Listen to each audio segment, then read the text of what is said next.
समझ में आ जाएगा कि तिरंगे से इन लोगों को कितनी मोहब्बत है। दिन नोट कीजिए 26 जनवरी 2001, जगह नोट कीजिए आरएसएस का नागपुर मुख्यालय।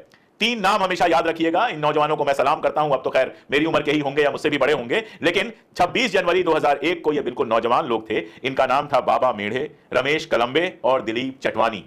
ये तीनों लोग आरएसएस के मुख्यालय में घुसते हैं। बहाना ये करते हैं कि केशव राव बलराम राव हेडगेवार, जो आरएसएस के पहले सरसंघचालक थे, चीफ थे, प्रमुख थे, उनको श्रद्धांजलि अर्पित करना चाहते हैं। आरएसएस मुख्यालय में, जो रेशम बाग पर इनका आरएसएस मुख्यालय है, उसमें घुसते हैं और घुसने के बाद जो तिरंगा छुपा कर इन्होंने रखा हुआ था, वो तिरंगा आरएसएस के मुख्यालय के अंदर फहरा देते हैं। अब जरा सोच के देखिए, ये घटना किसी और देश में हुई होती तो लगता कि चलो चोरी छिपे उन्होंने तिरंगा फहरा दिया। अपने ही देश के अंदर, उस संगठन के कार्यालय में, मुख्यालय में, जो संगठन अपने आप को सबसे बड़ा देशभक्त कहता है, आखिर इनको तिरंगा फहराने की जरूरत क्यों पड़ी, कैसे पड़ी, क्यों यह काम उन्होंने किया।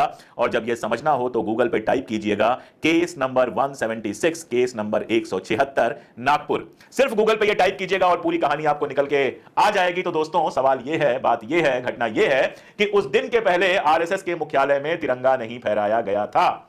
यानी 2001 की जनवरी में जब यह तिरंगा फहराया इन लड़कों ने, इन युवाओं ने, उसके पहले आरएसएस के किसी कार्यालय में, किसी मुख्यालय में कभी तिरंगा नहीं फहराया गया था। ये लोग भगवा फहराते थे।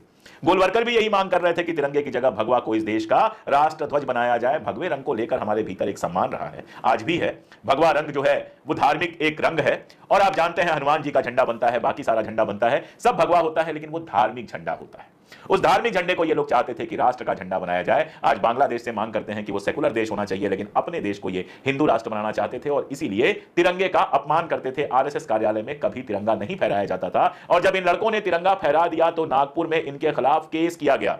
इनको पकड़ लिया गया, इनके साथ बदतमीजी की गई, पुलिस को सौंप दिया गया और इनके खिलाफ केस किया गया ट्रेसपासिंग का, कि जबरदस्ती ये कार्यालय के अंदर आकर तोड़फोड़ करना चाहते थे, जबकि उन्होंने सिर्फ तिरंगा फहराया था। यानी इस देश में सबसे ज्यादा देशभक्त होने का दावा करने वाला संगठन राष्ट्रीय स्वयंसेवक संघ 3 युवकों के ऊपर इसलिए केस करता है कि उन्होंने तिरंगा फहराने का अपराध किया था। आप सोच सकते हैं कि भारत में, आजाद भारत में, तिरंगे को फहराना कभी अपराध हो सकता है, लेकिन आरएसएस के लिए वो अपराध था।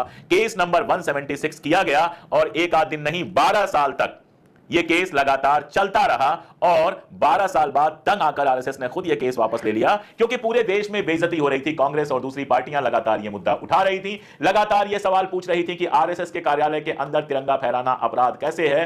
पूरे देश को यह पता चल रहा था कि आरएसएस झंडा नहीं फहराता है और इसलिए अंत में इनको खुद से वो केस वापस लेना पड़ा। वो लड़के रिहा हुए, वो लड़के मुकदमे से मुक्त हुए। लेकिन केस नंबर 176 नागपुर हमेशा के लिए इनके इतिहास में दर्ज हो चुका है कि शायद हिंदुस्तान के ये इकलौते संगठन हैं जिन्होंने अपने दफ्तर में, अपने प्रेमिसेज में तिरंगा फहराने के अपराध में लोगों को, 3 लड़कों को गिरफ्तार करवाया। जब यह मामला फैला, जब इस मामले का शोर मचा, उसके बाद वहां तिरंगा फहराया जाना शुरू हुआ। यानी 56 सालों तक, आजादी के बाद के 56 सालों तक इन लोगों ने वहां पर तिरंगा नहीं फहराया। फिर बहाना बनाया। बहाना